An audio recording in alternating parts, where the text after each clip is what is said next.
हरिओम. सगळ्यांचं आपल्या साप्ताहिक अभ्यास वर्गामध्ये गीतेच्या अभ्यास वर्गामध्ये स्वागत. 5व्या अध्यायाच्या शेवटाकडे आपण आलेलो आहोत. पण त्याची सुरुवात करताना आधी आपण नेहमीप्रमाणे प्रार्थना म्हणूया, मग सुरू करूया. नारायणं नमस्कृत्य नरं चैव नरोत्तमं देवीं सरस्वतीं व्यासं ततो जयमुदीरयेत्। वसुदेवसुतं देवं कंसचाणूरमर्दनं देवकी परमानन्दं कृष्णं वन्दे जगद्गुरुं। मूकं करोति वाचालं पङ्गुं लङ्घयते गिरिं यत्कृपातमहं वन्दे परमानन्दमाधवं। हरिः ओम्। हरिओम. 5व्या अध्यायातला 28वा श्लोक आपला अर्धवट झालाय, त्यामुळे आपण तो एकदा म्हणू, गीता आणि गीताईचा श्लोक, आणि मग आजचं विवेचन करूया. यतेन्द्रियमनोबुद्धिर्मुनिर्मोक्षपरायणः विगतेच्छाभयक्रोधो यः सदा मुक्त एव सः। आवरी मुनी मोक्षार्थी इंद्रिये मन बुद्धिजो सोडी इच्छा भय क्रोध सर्वदा सुटला चितो. आपण यातला पहिला शब्द बघितला होता, यतेंद्रिय मनोबुद्धी, याच्यावरचं आपलं चिंतन संपलंय. आता पुढे आज मुनिर्मोक्षपरायण या शब्दापासून आपण आता चिंतनाला सुरुवात करतोय. तर मुनिही आणि मोक्षपरायण असे दोन शब्द ह्या एका शब्दात आहेत. ते ऍक्च्युली संधी सोडवल्यानंतर ते सेपरेट होतात. मुनिही मोक्षपरायण. मुनी कसा आहे त्याचं वर्णन त्या विशेषणांनी केलंय की तो मोक्षपरायण आहे.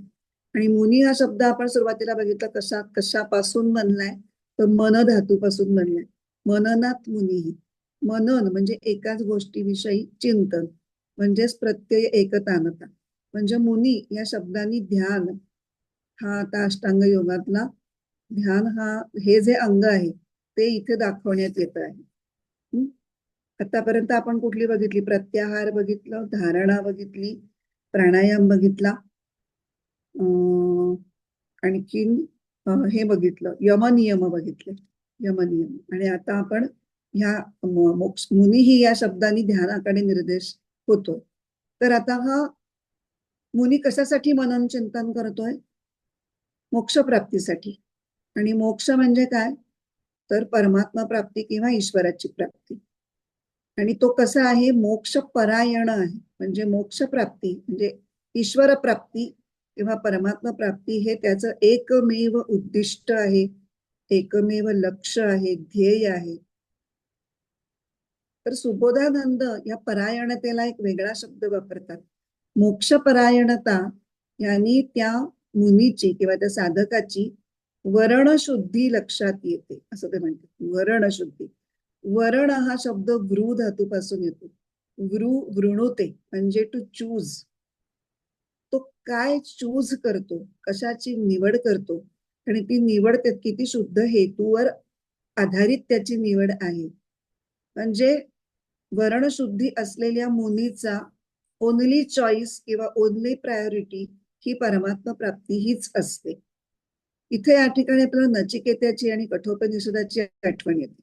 जेव्हा चूज कधी करायला लागतं, जेव्हा दोन तुमच्या समोर पर्याय असतात, तेव्हा मी याच्यातलं काय निवडू, इथे मी माझी कसोटी लागते की मी आता काय निवडते. आणि कठोपनिषदामध्ये आधी श्रेयस प्रेयसची चर्चा आलेली आहे, अतिशय सुंदर. प्रेयस म्हणजे ज्याच्याकडे आपण नॅचरली इन्क्लाइन असतो किंवा अट्रॅक्ट होतो, ते जे आपल्याला इंद्रियांना सुख देतं, मनाला सुख देतं, ते प्रेयस. आणि श्रेयस हे दूरगामी तुमचं हित करणारं असतं, जे बुद्धीच्या ज्ञानामध्ये असतं. आपण मागच्या याच्यामध्ये बघितलं की इंद्रियांचं ज्ञान हे त्या संवेदनेला धरून असतं की संवेदना चांगली का वाईट, आवडते का नावडतीये. आणि बुद्धीचं ज्ञान हे त्याच्या परिणामाचं ज्ञान असतं की हे असं असं करत राहिलं तर काय होईल बाबा. तर त्याला म्हणतात आपण श्रेयस. आणि नचिकेत्यानी ही किती कायम प्रेयस बाजूला सोडून श्रेयसाची कशी निवड केली. 3 वर मिळाले, त्यातला तिसऱ्या वराने यमाकडे आत्मज्ञान मागितलं होतं. आणि ते आत्मज्ञान न देण्यासाठी अनेक बहाणे यमदेवांनी केले, त्याला अनेक प्रलोभनं दाखवली. सहज एखादी व्यक्ती अगदी त्या प्रलोभनांना बळी पडली असती अप्सरा काय अन रथ काय अन घोडे काय अन हत्ती काय आणि मोठं दीर्घायुष्य. बरं ठीक आहे, तर काय वाटेल की हे सगळं आहे, पण माझ्याकडे आयुष्यच नसेल, आरोग्य नसेल, तर मी काय याचा उपभोग घेईन. ठीक आहे, ते सुद्धा दिलं तुला, आता तर काहीच प्रॉब्लेम नाहीये. पण त्या सगळ्यातली ते कधीतरी संपणार आहे. त्याच्यातली अशाश्वतता ही त्या कोवळ्या वयात त्या नचिकेताला चांगली कळलेली होती. आणि त्याची वर्णशुद्धी ही पराकोटीची होती. आणि अशा वर्णशुद्धी असलेल्या मुनीला मग आपण इथे म्हणतोय मोक्षपरायण. आणि शंकर भाष्यामध्ये शंकराचार्य त्याच्यावर भाष्य करताना असं म्हणतात, मोक्ष हा एव परम अयनम परागती यस्य. पर म्हणजे श्रेष्ठ, अयन म्हणजे घर किंवा आश्रय किंवा आधार, आणि गती म्हणजे फायनल डेस्टिनेशन. तर हे त्याचा श्रेष्ठ आश्रय तो फक्त मोक्षासाठीच खटपटतोय, मोक्षाकडेच त्याला जायचंय, तो मोक्षपरायण असा मुनी. आता इथे मनन हा मुनीचा एक आस्पेक्ट आपण बघितला. आता मुनीचा दुसरा आस्पेक्ट पण तितकाच महत्वाचा आहे, मौनात मुनी. मौन हे सुद्धा एक अत्यंत उच्च दर्जाचा गुण मुनीमध्ये पाहायला मिळतो किंवा असणं अपेक्षित आहे. जो अधिक काळ मौनात राहू शकतो. आता मौन म्हणजे काय हे आपण थोडं समजून घेऊ. फक्त वाणीचं मौन म्हणजे मौन नाही, या विषयावर आपण मागे पण एकदा बोललेलो होतो. परत या निमित्ताने थोडीशी उजळणी की आता मनन करणारा म्हणजे ध्यान करणारा मुनी आहे. तर ध्यान करता करता तो चित्तवृत्तींचं नियमन करत करत अशी त्याची एक स्थिती येते की आता त्याच्या चित्तामध्ये वृत्ती उठणंच थांबलेली. मंत्र समजा तो म्हणत असेल तर त्याचे फक्त शब्द आहेत, पण ते सुद्धा अत्यंत सूक्ष्म होत जात आहेत. आणि अवधान हे पूर्णपणे आत्मस्वरूपावरती केंद्रित झालेलं आहे, कोणतीही वृत्ती नाही, आणि मनच गप्प बसलेलं आहे. म्हणजे मनाच्या लेव्हलवर तो आता मौनात गेलेला आहे. आणि या ठिकाणी त्याचं स्वरूपाचं भान वाढतं. आणि तिथे तो स्वतःच स्वतःला पाहणे, स्वतःच स्वतःला जाणणे, ही अत्यंत सूक्ष्म ज्ञान प्रक्रिया ही त्याची आता सुरू झालेली आहे.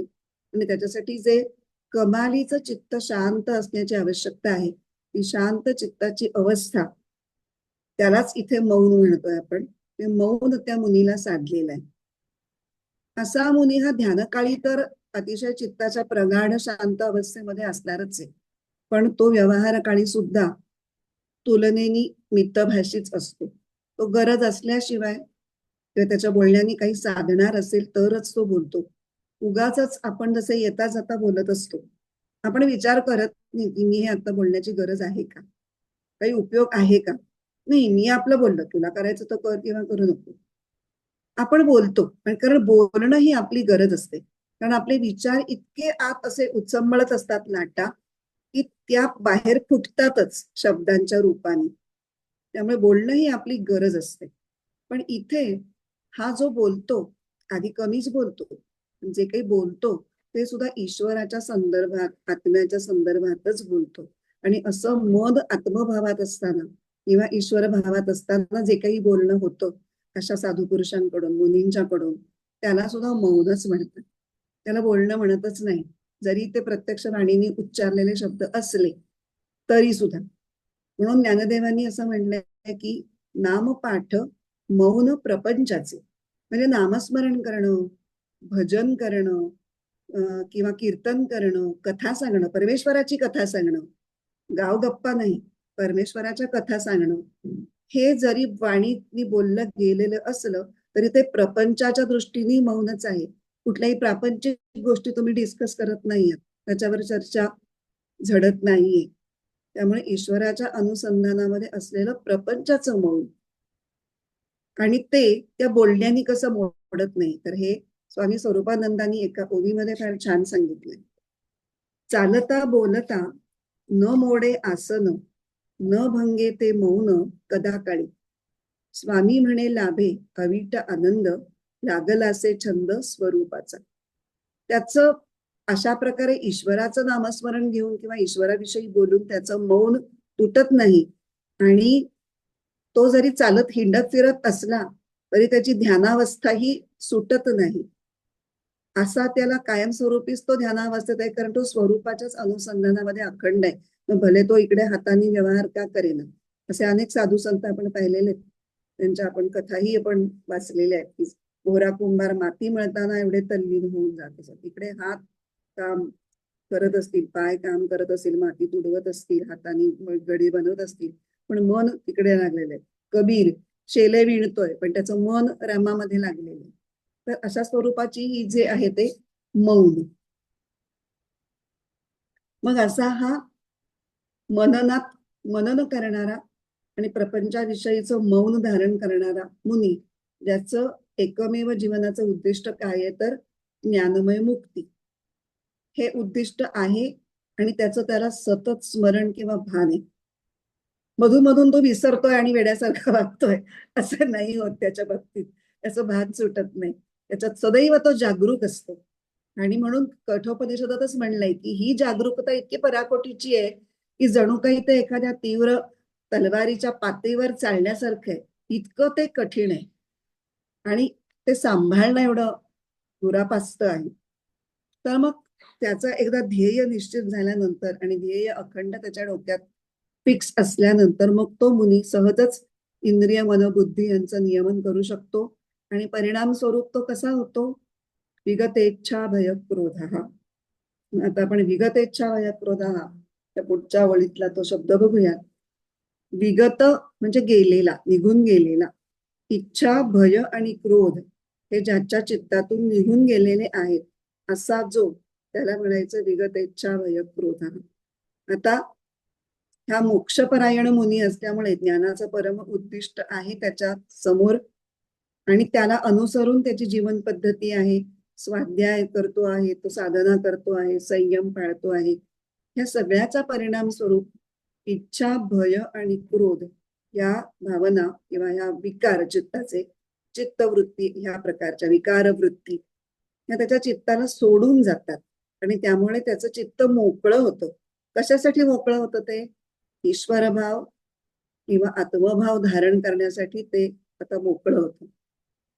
त्याला आता अडसर नाही विकार वृत्तींचे. कारण सगळा जो ताण असतो की नाही तो मनाच्या इच्छांचा असतो. एकदा इच्छा झाली की ती इच्छा पूर्ण होईपर्यंत ती होईल का नाही, होईल का नाही अशी एक धाकधूक असते. आपल्याला खात्री नसते की हे नक्की पूर्ण होईलच का नाही होणार. तर त्या संदिग्ध अवस्थेमध्ये आपल्याला एक भय असतो, काय माहिती होतं का नाही. चिंता भय हे एकाच कॅटेगरीत जातात. आणि जर झालं नाही तर मग क्रोध येतो त्या परिस्थितीचा किंवा ज्याच्यामुळे झालं नसेल त्याचा. आणि म्हणून गीता बऱ्याच ठिकाणी वीत राग भय क्रोध हे ज्ञानाचं लक्षण म्हणून सांगितलेलं आहे. आपण ह्याच्यापूर्वी जो 4था अध्याय बघितला होता त्याच्यातल्या 10व्या श्लोकामध्ये आलं होतं. वीत राग भय क्रोधा मन्मया मामुपाश्रिता बहवो ज्ञान तपसा पूता मद्भाव मागता. तिथे मोक्षपरायणाचीच एक डेफिनेशन वेगळ्या पद्धतीने आधी केलेली आहे. कसा म्हटलंय त्यांनी? वीत राग भय क्रोध, ज्यांचा राग भय क्रोध निघून गेलेले आहेत ते मनमया आहेत. माझ्याशी ते इतके एकरूप झालेले आहेत. माम उपाश्रिता. आणि इथे पुढच्या श्लोकात म्हणत ज्ञात्वा माम, मला जाणणारा. त्यामुळे एकच गोष्ट प्रत्येक अध्यायात त्या त्या विषयाच्या अनुषंगाने वेगळ्या वेगळ्या शब्दात मांडलेली आहे, पण सांगायचं एकच. तसंच दुसऱ्या अध्यायात म्हणजे 4थ्या अध्यायाच्या आधी दुसऱ्या अध्यायामध्ये आपण जेव्हा स्थितप्रज्ञ लक्षणं बघितली त्याच्यातलाही 56वा श्लोक वीतराग भय क्रोध स्थितधीर मुनिरुच्यते. इथे अगदी एक्झॅक्ट डेफिनेशन दिली आहे बघा. आपण आता मुनीबद्दलच समजून घेतलं.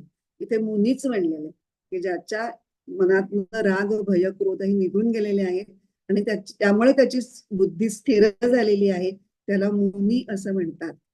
आपण मुद्दाम थोडस मागच्या अध्यायामध्ये डोकावतोय म्हणजे थोडीशी धूळ झटकण्याचं काम होईल. आणि हे सगळे अध्याय कसे एकमेकांशी घट्ट जोडलेले, तसे विणकाम येते विणलेले, असं लूज थ्रेड्स नाही आहेत कुठेही. त्याचं पण एक सौंदर्य आपल्या त्यामुळे जाता जाता लक्षात येतं. तर चित्तामध्ये बाकीच्या ज्या वृत्ती उठतात तिथे तर बरेच विकार सांगितले. षड विकार तर आपल्याला माहितीच आहेत. कामक्रोध लोभ मोह मद मत्सर, आणखीही बरेच. मग फक्त इथे इच्छा भय क्रोध यांचाच का बरं उल्लेख केलाय? तर मूळ इच्छा भय क्रोध आहेत. आणि बाकी सगळ्या ज्या वृत्ती आहेत त्या ह्या तिघांचाच परिवार आहे. कोणी मामी आहे, काकू आहे, आजी आहे, बहीण आहे, भाऊ आहे, असेच आहेत सगळे. आणि ह्या सगळ्या म्हणजे ह्या ज्या तीन सांगितल्या इच्छा भय क्रोध, त्यांचं सुद्धा मुळाशी कोण आहे तर अज्ञान आणि स्वरूपाचं अज्ञान आणि त्याच्यामुळे निर्माण होणारी देहबुद्धी. तर गोंदवलेकर महाराज म्हणतात की ही जी देहबुद्धी आहे ती वासनारूपी मुंग्यांची राणी आहे. त्यामुळे ती देहबुद्धी एकदा हलवली की बाकीच्या मुंग्या आपोआप पळून जातात. आता आपण जो विगतेच्छा भय क्रोध हा शब्द बघतोय त्यातल्या भय आणि क्रोध या भावनांच्या मुळाशी इच्छाच कशी असते ह्याचं थोडंसं विश्लेषण किंवा चिंतन बघूया. आता आपल्या इच्छेच्या पूर्तीमध्ये जेव्हा कुठल्या कारणामुळे बाधा येते तर ती बाधा आणणारी वस्तू म्हणा किंवा व्यक्ती किंवा प्राणी जर आपल्यापेक्षा बलवान असेल तर आपल्याला त्याच्यापासून भय वाटतो. कारण आपण काही करू शकत नाही त्याला थोपवायला. आणि जर तो आपल्यापेक्षा दुर्बल असेल आणि तरीही त्यांनी ते अजाणता केलं किंवा मुद्दामून केलं तर आपल्याला त्या व्यक्तीचा किंवा प्राण्याचा राग येतो. ही इच्छेबद्दल एका प्रकारची इच्छा झाली. आणि दुसरं, जगण्याची जर इच्छा असली तर मृत्यूपासून भय उत्पन्न होतो. इथे आता क्रोधाचा काही संबंध नाही, कारण क्रोध करून काही उपयोगच नाही. आणि भय ही एकच मुख्य भावना असते. आणि सगळ्यात मोठं भय मनुष्याला आयुष्यभर सतावणारं जर कुठलं असेल तर ते मृत्यूच आहे. आणि म्हणून म्हटलंय की भय आणि क्रोध उत्पन्न होण्यामध्ये इच्छा ही मुख्य आहे. मग जेव्हा इच्छेचा संपूर्णपणे अभाव जेव्हा घडेल तेव्हाच मनुष्य खऱ्या अर्थाने मुक्त होत असतो. त्यामुळे दुसऱ्या अध्यायापासून बघा, दुसरा अध्याय, तिसरा अध्याय, चौथा अध्याय सतत कामना सोडायला सांगतात. प्रजहाती यदा कामान सर्वान पार्थ मनोगतान, इथपासून जे काम, नंतर तिसऱ्या अध्यायात तर काम एष क्रोध एष ते सांगून झालं की तुम्ही त्यांना शत्रू म्हणून त्यांचा पूर्णपणे नायनाट करा. सारखं ते हॅमर करतात. इतकी ती कामना हा आपला शत्रू आहे आणि कामनेमुळे मनुष्य बंधनात पडत जातो. कारण वस्तूंची इच्छा आणि जगण्याची इच्छा ह्या दोन प्रमुख इच्छा आहेत. इच्छांचे स्वरूप किंवा फॉर्म वेगळे वेगळे असतील पण मुळाशी या दोन इच्छा की मला काहीतरी हवंय ही एक इच्छा आणि मला जगायचं, मला मरायचं नाही. तर ह्या दोन इच्छांमुळे मनुष्य हा जन्ममरण रूपी बंधनात सापडत असतो. आता हे सगळं कळल्यानंतर आपल्यासारख्या साधकांनी हा विचार केला पाहिजे की इच्छा केल्यामुळे खरंच पदार्थ मिळतात का. आणि दुसरा प्रश्न, जगण्याची इच्छा केली असताना मृत्यूपासून सुटका होते का. आता एकेकाची उत्तरं जर बघितली तर आपल्याला माहिती आहे, आपला सगळ्यांचा अनुभव आहे, जर वस्तू मिळणारी असेल तर इच्छा केल्याशिवायही ती मिळते आणि जर मिळणारी नसेल तर ती इच्छा करूनही ती मिळणार नाही. कितीही काही तुम्ही केलं तरी नाही तर नाही मिळत एखादी गोष्ट. आणि दुसरा जो प्रश्न होता की जगण्याच्या इच्छेने मृत्यूपासून सुटका आहे का, तर हेही आपल्याला माहितीये की मृत्यू हे प्रत्येकाच्या जीवनामधलं अटळ सत्य आहे. आणि काही वाटेल ते केलं तरी आपली कधीही त्याच्यापासून सुटका होऊच शकणार नाही. तो काळाची काहीतरी उडी पडेल बा जेव्हा, आठवेना तेव्हा माय बाप, असं एक मोठी कविता आहे, छान आहे ती. कधीतरी सापडली तर मी सांगेन की जेव्हा आपण सगळं हा माझा तो माझा अमुक तमुक करत असतो पण जेव्हा काळ आपल्याला आपल्यासाठी टपून बसलेला असतो किंवा समोर उभा टाकतो तेव्हा आपलं कोणीही नसतं. फक्त तिथे आपण एकटे त्याच्या तोंडी जायला असतो. म्हणून जर वस्तूंची इच्छाच कमी कमी करत की वस्तूंची इच्छाच निर्माण होणार नाही असं जर केलं तर आपलं जगणं आनंदमय होईल. आणि मृत्यूचं भय कमी करत करत नेलं की मृत्यूची, हा मृत्यू ठीक आहे येणार आहे मला कधीतरी, मी तयार आहे, कधीही तयार आहे, असं जर जगण्याची आपली आसक्ती कमी झाली तर मृत्यू सुद्धा आनंदमय होतो. आणि म्हणून साधकाचा दृढनिश्चय हा पाहिजे की मला वस्तू नकोय किंवा मला आयुष्य वाढवून लांबलचक आयुष्य नकोय, मला एका परमात्मा प्राप्तीशिवाय मला काहीच नकोय. तर तो वर्तमान काळात मुक्त होईल. आणि अशालाच आपण म्हणतोय मोक्षपरायण. आणि मग हा कसा असतो मोक्षपरायण मुनी, शेवटच्या आवडीत दिलेले, विगतेच्छा भय क्रोध हा यस सदा मुक्त एव सः, तो मुक्तच असतो. कारण त्याला इच्छाच नाहीये. इच्छेमुळेच तो कर्मबंधनात सापडणार आहे. ते कर्मबंधनात टाकणारी दोरीच त्याची कापली गेलेली आहे. आणि एरवी जो आपण वेदांतात बघतो नेहमीचा रज्जू सर्प, तर जो दोरीला साप समजतो तो बद्ध आहे. पण ज्याला कळलं की दोरी म्हणजे ही परत साप नाहीये, ही दोरीच आहे, तर तो मुक्त आहे. त्याला कशाचाच भय नाहीये. मग देह मी नाही, तर मी म्हणजे चैतन्य, हे ज्याला समजलेलं आहे तो सदैवच मुक्त. त्यामुळे सत्यज्ञान करून घेणं ही मुक्तावस्था आहे. म्हणजे मुक्तावस्थेचे आपण एक एक एक एक पैलू बघतोय. मुक्तावस्था म्हणजे काय? तर आता इथे 27 आणि 28 हे जे ध्यान प्रक्रिया सांगणारे जे 2 श्लोक होते तिथे सुरुवात झाली स्पर्शांकृत्वा बहिर्बाह्यान या शब्दांनी, आणि एंड झाला इथे यस सदा मुक्त एव सः. मधल्या भागामध्ये सगळा साधकाचा योग प्रवास आहे. तर प्रत्याहार, धारणा, प्राणायाम, ध्यान आणि ध्यानाची पूर्वतयारी म्हणून यमनियम, हे सगळ्याचा उहापोह थोडक्यात पण तरीही नेमकेपणाने हा घेतला गेलेला आहे. आता आपण या श्लोकावरच्या ओव्या वाचणार आहोत. ज्ञानेश्वरी मधल्या 154 ते 157.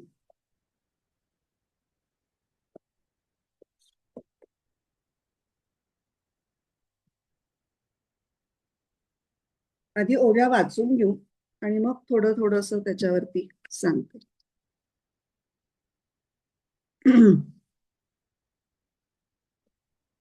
तेथ जैसी रथ्योदके तेथ जैसी रथ्योदके सकळे घेऊनी गंगा समुद्री मिळे मग एक एक वेगळे निवडू नये. मग ज्याप्रमाणे रस्त्यातील पाण्याचे ओहोळ गंगेला मिळतात आणि अशा मिळणीनंतर त्यांच्यासह ती महानदी समुद्राला मिळते, तेव्हा ते वेगळे निवडता येत नाही. तैसी वासनांतराची विवंचना मग आपैसी पारुखे अर्जुना, जे वेळी गगनी लयो मना पवनी कीजे. त्याप्रमाणे अशा समाधी स्थितीत मनाच्या चिदाकाशात प्राणापानांच्या एकवटलेल्या वायुबळाने लय झाला म्हणजे सर्व वासनांचा आपोआप परिहार होतो. इथं ही जी संकल्पना आहे, जे वेळी गगनी लयो मना पवने कीजे, ही थोडीशी आपल्याला जरा बघूयात आपण नंतर.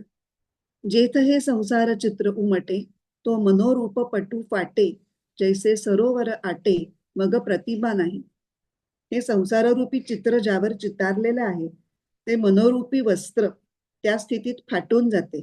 जसे सरोवर आटून जावे म्हणजे प्रतिबिंब आपोआपच नष्ट होते, तैसे मन एथ मुद्दल जाये मग अहंभावाधिक के आहे, म्हणून शरीरेची ब्रह्म होये अनुभवितो. तसे या समाधी स्थितीत मनच मुदली नाहीसे झाल्यामुळे अहंभावादी वृत्तींना ठाव कुठे सापडणार? मुद्दल आणि व्याज त्याच्यातलं मुद्दल. मुळात मनच नाही तर अहंकार वगैरे वृत्ती कुठून आल्या? कारण वृत्तींचा प्रवाह म्हणजे मन म्हणतो ना आपण. मन नाही राहिलं तर वृत्ती कुठून? म्हणून असे ब्रह्मसारूप्याचे सुख ज्याच्या अनुभवास आले तो शरीरधारी असतानाही ब्रह्मरूप होतो. आता आपण थोडस 54व्या ओवीबद्दल बघू. तेथ जैसी रथ्योदके सकळे घेऊनी गंगा समुद्री मिळे मग एक एक वेगळे निवडू नये. रथ्योदक, रथ्य म्हणजे रथ ज्याच्यावरून धावू शकतो, चालू शकतो, म्हणजे मार्ग, ज्या मार्गावरून रथ जातो त्याला रथ्य असं म्हणतात. म्हणजे नदी वाहत असताना तिला वाटेत वेगळे वेगळे मार्गात अनेक वेगळे वेगळे प्रवाह कुठून कुठून येऊन मिळतात आणि मग त्या सगळ्यांना आपल्या पोटात सामावून घेऊन पुढे गंगा म्हणा किंवा जी कुठली नदी असेल ती समुद्राला जाऊन मिळते. मग तेव्हा ती समुद्राला मिळते तेव्हा आता कुठल्या प्रवाहातनं कुठलं जल आलं होतं हे काही वेगळेपणा राहतो का? ते सगळं मिळून ती आता जी काही नदी असेल तीच झाली. तसं इथे विचार, कल्पना, भावना, कामना अशा वेगवेगळ्या जरी नाना वासना वृत्ती असल्या सुरुवातीला चित्तामध्ये त्या उठत असतात, तेव्हा त्याचं वर्गीकरण आपण करू शकतो की आता मला इच्छा झाली, आता मला राग आला, आता मला ही कल्पना सुचली, मी अमक्यावर विचार केला. पण जेव्हा आपण ध्यानासाठी चित्ताचं अवधान चिदाकाशामध्ये म्हणजे भ्रूमध्यामध्ये चित्त एकाग्र करून ज्ञान साधना सुरुवात केली, तेव्हा जेव्हा आपलं चित्ताचं अवधान पूर्ण तिथे स्थिर झालं तेव्हा सगळ्या वृत्ती ह्या विलीन झाल्या. सगळ्या वृत्तींना घेऊन ते चित्त चिदाकाशामध्ये लय पावते. म्हणजे इथे नदीची उपमा चित्ताला दिलेली आहे आणि बाकीचे जे प्रवाह येऊन मिळणारे आहेत रथ्योदक, त्यांची उपमा चित्तात निर्माण होणाऱ्या वेगळ्या वेगळ्या वृत्तींना दिलेली आहे. आता पुढची 5वी ओवी. तैसी वासनांतराची विवंचना मग आपैसी पारुखे अर्जुना, जे वेळी गगनी लयो मना पवने कीजे. सोप्या शब्दात जर या ओवीचा अर्थ सांगायचा झाला तर श्वास प्रक्रियेची लय पकडून जर राहिलं तर चित्तातल्या वृत्ती हळूहळू त्याचं प्रमाण कमी होत जातं आणि प्राण अपान म्हणजे उजव्या आणि डाव्या नाकपुडीतून येणारे श्वास हे ते सम केले असताना म्हणजे समप्रमाणात घेताना चित्ताचं अवधान हे आपोआप सहजच फार प्रयत्नांखेरीजच चिदाकाशामध्ये जातं आणि तेव्हा वेगवेगळ्या वासना वृत्तींचे विचार हे आपोआप नाहीसे होतात आणि ह्यालाच म्हणतात पवनाच्या सहाय्याने मनाचा गगनात लय होणे. आता इथे उपदेश सारातला 11वा श्लोक आपण आठवूयात. वायुरोधनात लीयते मनः जालपक्षीवत रोध साधनम. वायुरोधन म्हणजे प्राणायाम. प्राणायाम म्हणजे सुद्धा इथे बाकी कुठल्याच प्रकारचा प्राणायाम नाही, फक्त प्राणाकडे लक्ष देणे, प्राणवीक्षण, श्वासाची गती काय चालू आहे तिकडे अवेअरनेस आपला त्याच्याकडे ठेवणे. त्यांनी मन आपोआप लीन होतं. कसं लीन होतं त्याला उपमा दिली की जाळं टाकलंय तर पक्षी त्याच्यामध्ये जसे बांधले जातात तसं तर श्वासांशी ते बांधले जातात आणि त्यामुळे वासनांतराची विवंचना आणि इथे मनाचा लय होतं म्हटलंय. आणि आता पुढच्या ओवीमध्ये आणखीन छान सांगणार आहे. जेथ हे संसार चित्र उमटे तो मनोरूप पटू फाटे, जैसे सरोवर आटे मग प्रतिमा नाही. आता इथे मनाला 2 उपमा दिल्या, एक संसार चित्राची आणि दुसरं ज्या म्हणजे पूर्वीच्या काळी कापडावरती पेंटिंग केलं जात असे तर ते कापडच फाटलं तर आता चित्र कुठून. किंवा एखादं सरोवर आहे, तर सरोवर स्वच्छ त्यामध्ये आपली प्रतिमा दिसते. आता सरोवर आटून गेल्यावर प्रतिमा कुठे दिसणार. मनाचा नाश आणि मनाचा लय आणि मनाचा नाश ह्या 2 गोष्टी रमण महर्षींनी इतक्या सुंदर सांगितलेल्या आहेत आणि त्याची आपण खूप सुंदर चर्चा त्यावेळेला केली होती. आता एवढी विस्तृत चर्चा तर मी नाही करणार, फक्त मी त्याचा एक आठवण करून पुढे जाणार. पण तुम्हाला जर ते भाग काढून ऐकायला जमले तर खूपच तुम्ही ते एन्जॉय कराल असं मला वाटतं. प्राणबंधनात म्हणजे 13वा श्लोक पण आहे. लय विनाशनी उभय रोधने लय गतम पुनर भवती नोमृतम. तुम्ही नुसतं प्राणायाम करत राहिलात, श्वासाच्या गतीकडे बघत राहिलात तर मनाचा लय होईल पण मनाचा नाश होणार नाही, ते पुन्हा जिवंत होईल. फक्त ध्यान काढा पुरेसच तुमचा तो लय होऊन राहील. मग नाश करण्यासाठी 14व्या श्लोकामध्ये त्यांनी उपाय दिलाय.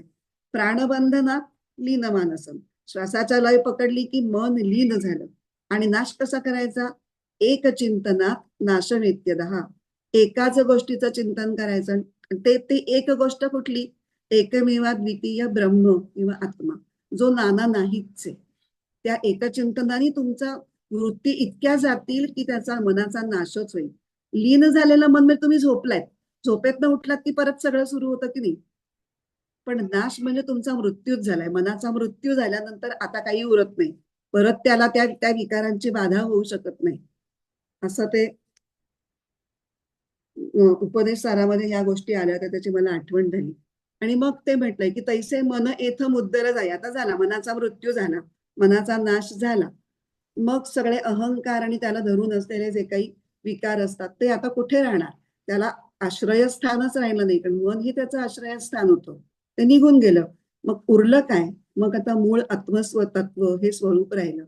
मग इथे शरीर आहे पण शरीर असूनही त्याच्याशी स्वच्या स्फुरणाचा संबंध नाही. ही अवस्था कुठली आहे. ध्यानामध्ये. ध्यानामध्ये तुमचं शरीरच बसलेलं असतं पण तुम्ही शरीराशी संबंधित तुमच्या वृत्ती नसतात. स्फुरणाचा संबंध शरीराशी तुटलेला असतो ध्यान काळा पुरेसा. तर पुढे आता हे मनाच्या लय अवस्थेमध्ये ही घटना घडते. जेव्हा मनाचा नाश होतो तेव्हा व्यवहार काळी सुद्धा अस्तित्वाची जाणीव ही शरीराच्या संबंधात न राहता आत्म्याच्या संदर्भातच राहते. हा खूप पुढचा टप्पा आहे आणि ह्यालाच ब्रह्मरूप अवस्था म्हणतात.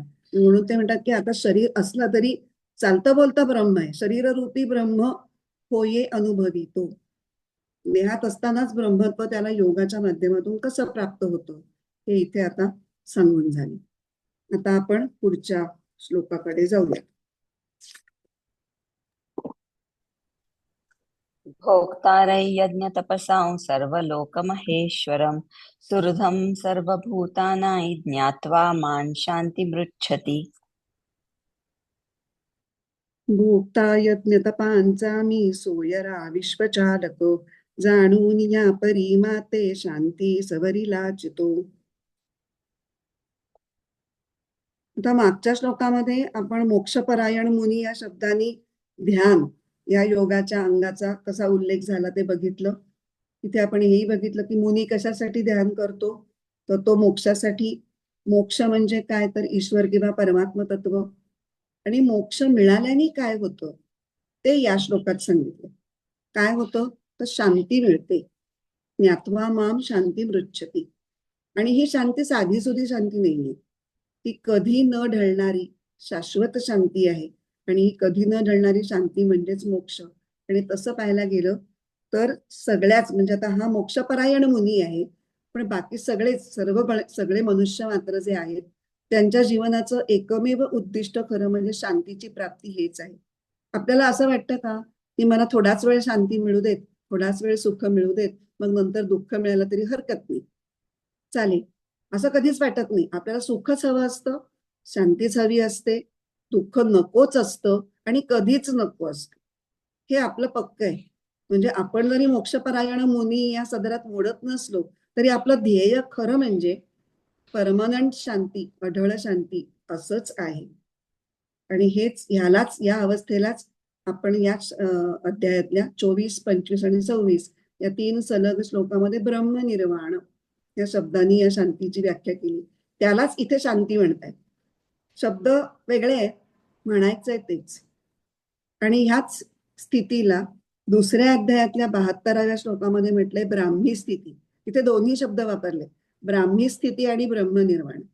एषा ब्राह्मी स्थिती पार्थ नैनाम प्राप्य विमुह्यति स्थित्वास्यामन्तकालेपि ब्रह्मनिर्वाण मृच्छति. इथे पण मृच्छतीच शब्द आलाय. खूप सिमिलॅरिटी जाणवेल बघा तुम्हाला या श्लोकांमध्ये. ही ब्राह्मी स्थिती एकदा आली की ती पुन्हा न विमुह्यति, याच्यामधून तो पुन्हा ढळत नाही, अढळ शांती. आणि मग ही ध्यानप्राप्ती, ही ब्राह्मी स्थिती प्राप्त व्हावी ह्याच्यासाठी ध्यानाची साधना करायची हे ठरलं. मग आता ध्यानाचा विषय काय असायला हवा ते ह्या 29व्या श्लोकात सांगितलेलं आहे. असं आपल्याला सुबोधानंदांनी लक्षात आणून दिलेलं आहे. ध्यान म्हणजे काय, तर सरळ चिंतन किंवा एकचिंतन. आणि ते ध्यान कसं असायला हवं त्याच्याकरता सुबोधानंद एक जड शब्द वापरतात, तुम्ही वापरते त्याचा अर्थही सांगते. ध्यान हे प्रमा पर्यवसायी असायला हवं. प्रमा म्हणजे काय, यथार्थ ज्ञान. आणि पर्यवसायी म्हणजे यथार्थ ज्ञान करून देणार. पर्यवसान म्हणजे परिणाम स्वरूप तिथपर्यंत पोहोचणं. ध्यानाचं पर्यवसान म्हणजे अंतिम परिणाम काय पाहिजे, तर परमात्म्याचं यथार्थ ज्ञान होणं हे ध्यानाचं उद्दिष्ट आहे. म्हणून मग परमात्मा कसा आहे हे जाणून समजून जर तुम्ही चिंतन केलं तर ते तुमचं ध्यान हे प्रमा पर्यवसायी होईल, म्हणजे यथार्थ ज्ञान तुम्हाला होऊ शकेल. आणि म्हणून 3 गाईडलाईन्स दिल्यात या श्लोकामध्ये की मी कसा आहे असं जाणा. तर मी भोक्तारम यज्ञ तपसाम पहिलं, दुसरं सर्व लोक महेश्वरम आणि तिसरं सुहृद सर्वभूतानाम. ह्या 3 गोष्टींमधून सगुण भक्तीची कल्पना ही मुद्दाम मांडली गेलेली आहे.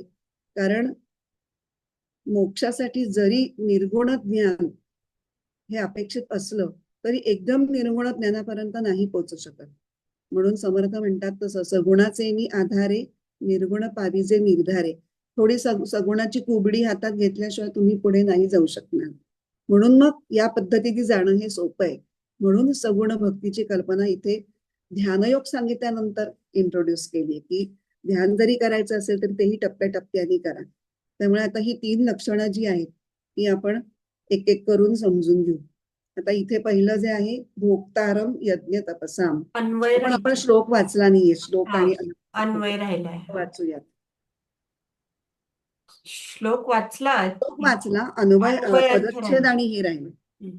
भोक्तारम यज्ञ तपसाम सर्वलोक महेश्वरम सुहृदम सर्वभूतानां ज्ञात्वा माम शांतीम रुच्छती. रुच्छती म्हणजे प्राप्त करून घेतो. आता अन्वय अर्थ, यज्ञ तपसाम भोक्तारम, यज्ञ आणि तप यांचा भोक्ता, सर्व लोक महेश्वरम, सर्व लोकांचा महेश्वर, सर्व भूतानाम सुहृदम, सर्व प्राणी मात्रांचा सखा किंवा सुहृद, अशा पद्धतीने मला जाणून माम ज्ञात्वा योगी हा शांती प्राप्त करून घेतो. शांती मृच्छती. योगी हा शब्द इथे नाहीये, पण तो आपण अध्यारूत धरायचा. यज्ञ आणि तप यांच्या फळांचा भोगता, सर्व लोकांचा महेश्वर आणि सर्व प्राणी मात्रांचा अंतर्यामी सखा, अशा पद्धतीने मला जाणूनच योगी शांती प्राप्त करून घेतो. तर इथे आता आपण बाकीची चर्चा केली, सुरुवातीची प्रस्तावना. भोक्तारम यज्ञ तपसाम विषयी आता आपण थोडस बघूयात. इथे आपल्याला परत 9व्या अध्यायातला एक श्लोक आठवतो. अहम हि सर्व यज्ञानां भोक्ता च प्रभुरेवच. अहम हि सर्व यज्ञानां भोक्ता. इथे भोक्तारम यज्ञ तपसाम मधला पहिला पार्ट आला की मी यज्ञाचा भोक्ता आहे. आणि प्रभू एवच जे आहे ते पुढचा जो शब्द आहे सर्व लोक महेश्वरम, त्याच्या संदर्भामध्ये त्याच्याशी संबंधित असा तो त्या शब्द आहे. 9व्या अध्यायाचा 24वा श्लोक आहे. सर्व यज्ञांचा आणि तपांचा भोक्ता म्हणजे त्यांच्या फळांचा भोक्ता. तपांचा भोक्ता म्हणजे काय? यज्ञ आणि तपांनी जे फळ मिळणार आहे किंवा हवं आहे त्या फळांचा भोक्ता परमेश्वर आहे. आता आधी यज्ञ म्हणजे काय ते बघू. आपण यज्ञाविषयी आधी चर्चा करून मग तपाविषयी चर्चा करणार आहे. तर यज्ञ म्हणजे काय? इथे आपल्याला पारंपरिक वैदिक कालामध्ये हवन करून करण्याचा यज्ञ अपेक्षित नाही. आता भगवद्गीतेच्या संदर्भात नेहमीच यज्ञ हा काय असतो तर कर्तव्य कर्म. ते एखाद्या उच्च किंवा पवित्र अशा उद्दिष्टासाठी, ध्येयासाठी ते प्राप्त कर्तव्य कर्म तुम्ही करताय. ते उत्कृष्ट पद्धतीने करताय, अत्यंत मन लावून करताय. आणि हाच तुमचा जे काही वर्णाश्रम असेल, ज्या वर्णात आणि ज्या आश्रमात तुम्ही असाल त्याला अनुकूल असा तुमचा जो स्वधर्म असेल तो स्वधर्म पाळून तुम्ही हे कर्तव्य कर्म करताय आणि ते ईश्वरार्पण बुद्धीने करताय. म्हणजे ह्यालाच सगळ्याला मिळून एकत्रितपणे यज्ञ.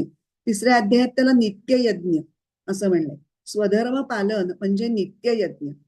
रोज तुम्ही स्वधर्म पालन, आज मी स्वधर्म पालन करणार आहे मग मी 8 दिवस सुट्टी घेणार आहे असं काही अलाउड नाहीये. रोज तुम्हाला तेच करायचंय. म्हणून तो नित्य यज्ञ करायचा आहे. त्या यज्ञ भूमिकेत कायम राहायचंय. आणि कर्माच्या कर्तृत्वाचा अहंकार न ठेवणं आणि फळाची आसक्ती न बाळगणं हे आपल्याला कर्मयोगाची प्रमुख तत्व आहेत जी त्या यज्ञ भावनेमध्ये इन्क्लुडेड आहे. आता आपण किती जरी ठरवलं की फळाची आसक्ती सोडून द्यायची, आपल्याला विवेकाने आणि विचाराने ते पटलेलं असतं, पण प्रत्यक्ष सुटायला कठीण पडतं. कारण आपल्याला एक कुठेतरी आतून असं वाटत असतं की कर्म मी करणार, ते उत्कृष्ट पण करणार आणि मग फळ सोडायचं का बरं? तर याचं कारण असं आहे की प्रत्यक्ष फळ सोडायला कोणी सांगत नाही. ही गोष्ट आपण थोडीशी आपल्या लक्षात येत नाही. फळ नाही सोडायचंय, फळाशी असलेली आसक्तीच फक्त सोडायची आहे. कारण त्या आसक्तीने काय होतं, उपभोगात्मक वृत्ती मनामध्ये सतत निर्माण होतात आणि त्या उपभोगात्मक वृत्ती या तुमच्या अंतिम ज्ञानमय अवस्थेकडे जायचा जो योग प्रवास आहे त्याच्यामध्ये मध्ये मध्ये मध्ये तुम्हाला अडथळा निर्माण करून तुमची गती कमी करतात, तुम्हाला मागे खेचतात. आणि मग ही गोष्ट नुसत्या विचारांनी आपल्याला साधत नाही की फळाची आसक्ती सोडायची, कर्माचं कर्तृत्व सोडायचं. मग त्याला भक्तिभावनेचे जर एक जोड दिली, एक टेकू दिला की कसा की हे कर्माचं फळ मला नकोच आहे, माझ्यासाठी नाहीच मी करत आहे, हे कर्माचं फळ भगवंताचंच आहे, हे मी भगवंताचं काम म्हणूनच करतोय. ह्या देवावरच्या प्रेमाच्या जोडीमुळे त्या फळाचा जो आपला आग्रह असतो की हे मलाच मिळायला पाहिजे, ते मला मिळायलाच पाहिजे, दोन्ही च सोडायचे, मलाच आणि मिळायलाच, दोन्ही मध्ये च आहे ते सोडायचंय. असं केल्यामुळे काय होतं, तर कर्माचा आनंद मिळतो. फळ तर मिळणार असतो, कर्म केलं की फळ हे मिळतच. तर कर्माचा आनंद मिळतो, फळाचाही आनंद मिळतो, पण ते फळ भगवंताचं आहे असं म्हटल्यामुळे जे मला मिळालंय त्याला मी मिळवलंय असं न म्हणता प्रसाद रूपाने ते मला परमेश्वरांनी दिलंय. म्हणजे ते एन्जॉय करताना सुद्धा एक प्रकारची नम्रता तुमच्या अंगी असते. मग मी मिळवलं, मी वाटेल ते करीन याचं असा अहंकार तुम्हाला त्याचा होत नाही. पुष्कळाला होतं की मग तू कोण मला विचारणार, मी मिळवलंय, मी काही करीन त्याचं, असे जे स्वर बदलतात, शब्द बदलतात, त्याचा तुम्हाला इथे त्याचा तो धोका जो असतो तो टळतो. आणि त्या प्रसाद भावनेनी चित्त हे शांत आणि प्रसन्न राहतं. तसंच कर्माच्या आसक्तीचा लेप चढत नाही आणि देवाच्या प्रेमाचा रंग प्रत्येक याला एक टिकून राहतो. आता आपण इथे म्हणतोय की देवासाठी मी हे करतोय, हे देवालाच फळ अर्पण करायचंय. देव काय करणार आहे त्या कर्माच्या फळाचं? देवाला काहीच नकोय, तो सगळ्याच्या पलीकडे आहे.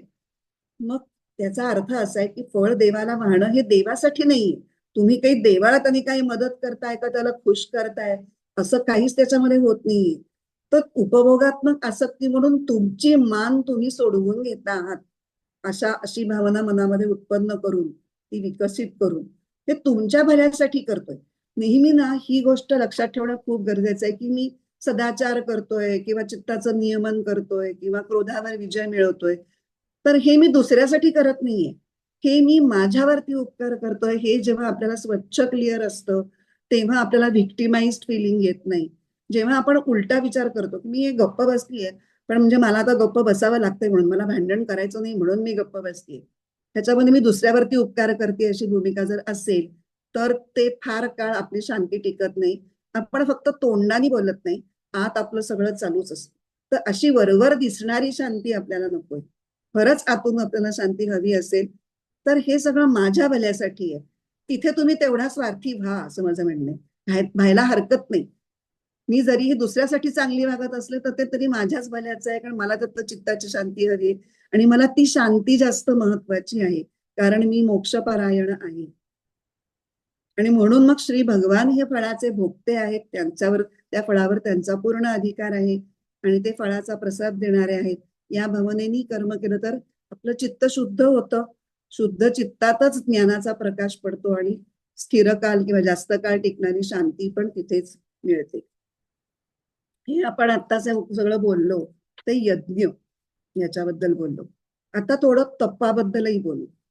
तर तपांचा भोक्ता सुद्धा परमेश्वर आहे असं म्हटलेलं आहे. तर तपानी काय म्हणायचंय, तर संयम आणि साधना या दोन गोष्टी तप या शब्दामध्ये समाविष्ट आहे. ज्ञानेश्वर महाराजांनी तपाची व्याख्या करताना म्हटलेलं आहे, तैसा स्वरूपाची या प्रसारा लागी प्राणेंद्रिय शरीरा आटणी करणे जे वीरा तेची तप. 16व्या अध्यायामधली ही ओवी आहे. परत ही अर्धवट तुटलीये मध्ये. तैसा स्वरूपाची या प्रसारा लागी प्राणेंद्रिय शरीरा आटणी करणे जे वीरा तेची तप. स्वरूपाचा प्रसार म्हणजे काय, तर आत्मस्वरूपाच्या ज्ञानाचा स्वतःच्या अंतःकरणामध्ये विकास होणं म्हणजे स्वरूपाचा प्रसार. आणि तो कसा करायचा, तर प्राण इंद्रिय आणि शरीर यांची आटणी करून त्यांना आटवायचं. आता आज कोजागिरी आहे, आपण दूध आटवणार आहोत आज. तर दूध आटवतो म्हणजे काय करतो, दुधातला पाण्याचा अंश असेल तो जाईपर्यंत, दाटपणा येईपर्यंत आपण तपश्चर्या म्हणजे खालून ताप देत असतो त्याला. ताप आणि तप मध्ये तप म्हणजे तापवणे असं आहेच, कारण ही काही सुखासुखी होणारी गोष्ट नाहीये. तो करताना शरीराला मनाला कष्ट घडतात आणि मनस्ताप होतो, शरीरालाही ताप होतो, पण तो चांगल्यासाठी आहे हे माहिती असतं आपल्याला आणि तो आपण जाणीवपूर्वक स्वीकारलेला असतो, तेव्हाच त्याला तप म्हणतात. दुसऱ्या कोणीतरी आपल्याला मनस्ताप दिला तर आपलं तप घडत नाही. तेव्हा जरी तिथे ताप असला तरी तो तप नसतो, थोडासा फरक आहे त्याच्यामध्ये.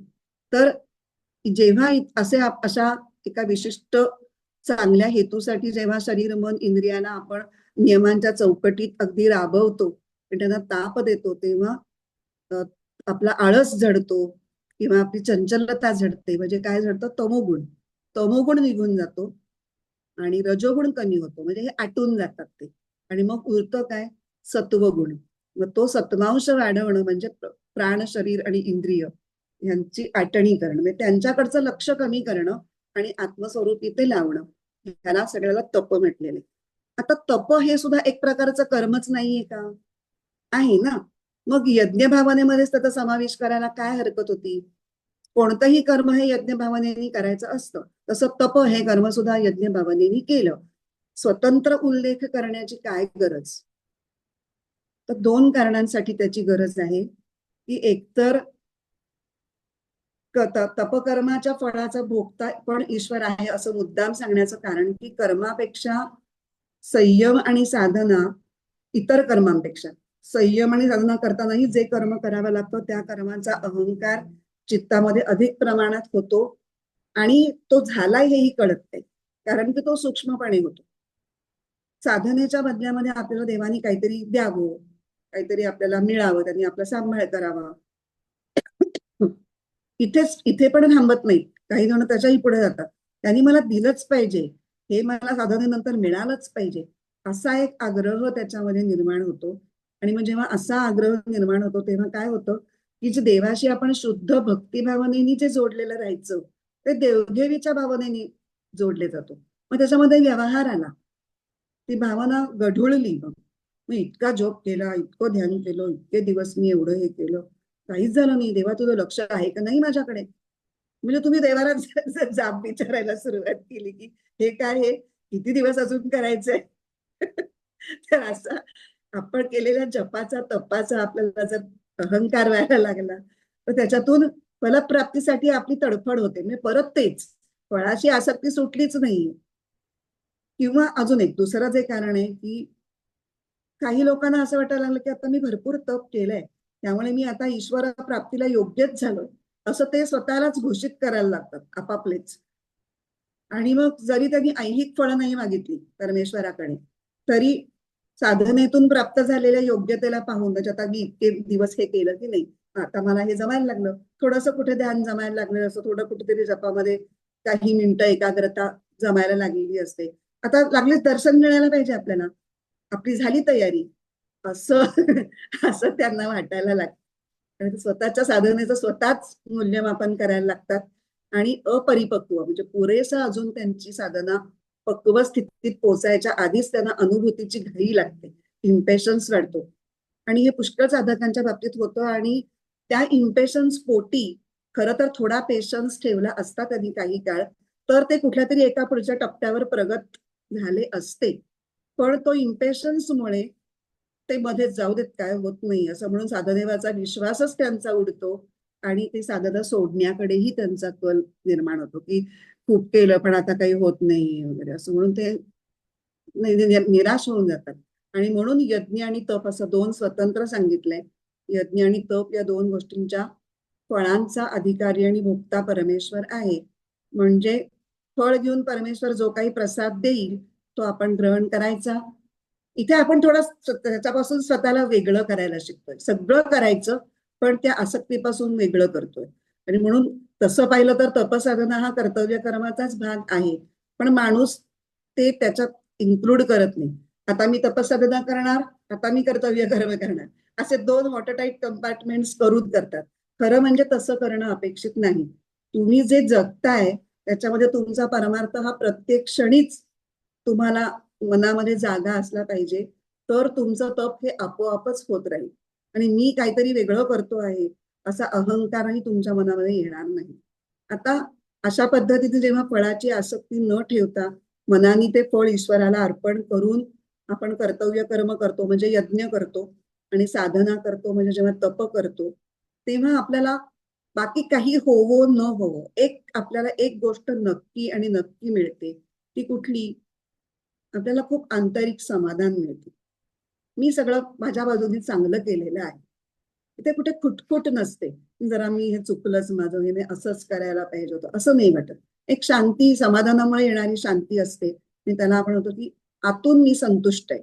आपला आत्माराम हा संतोष पावतो. आणि हा आत्माराम कोण?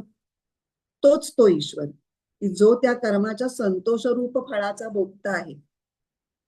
तर तो आत्माराम अजून कोणी वेगळा ईश्वर नाहीये, तो ईश्वर आतलाच ईश्वर आहे. आणि मग तो आत्माराम संतोष पावतो म्हणजे काय होतं? तर जेव्हा आत्माराम हा नित्य आनंद स्वरूपच आहे, तो संतोष रूपच आहे, पण जेव्हा आपलं चित्त कर्माचा अहंकार आणि फळाची आसक्ती ह्याच्यापासून मुक्त असतं, प्रसाद रूपाने जेव्हा आपण फळ ग्रहण करतो किंवा ईश्वराला जेव्हा फळ अर्पण करतो, तेव्हा आपल्यात रजोगुण नसतो, तमोगुण नसतो आणि चित्त हे शुद्ध सत्वगुणांनी भरलेलं असतं. आणि अशा आणि सत्वाची आपण बघितलं, सत्व कसं स्वच्छ, प्रकाशमय, चकचकीत. त्या सत्वामध्ये आत्मारामाच्या आनंदाच्या स्थितीचं, स्वाभाविक आनंदाचं प्रतिबिंब स्पष्ट पडतं आणि म्हणून तो संतोषाचा अनुभव आपल्याला येतो. यालाच आपण म्हणतो आत्माराम संतोष पावला. इथे आपण हे बघितलं आता पहिला भोक्तारम यज्ञ तपसाम. इथे आपण भोक्तृत्व आणि फळाची आसक्ती हे परमेश्वरासाठी आहे, परमेश्वराला अर्पण करायचं हे बघितलं. आता पुढच्या याच्यामध्ये आपण सर्वलोक महेश्वरम आणि पुढचं आपण पुढच्या क्लासमध्ये बघूया. इथे आपण कर्तृत्व परमेश्वराच्या चरणाशी अर्पण करणार. ते थांबूया.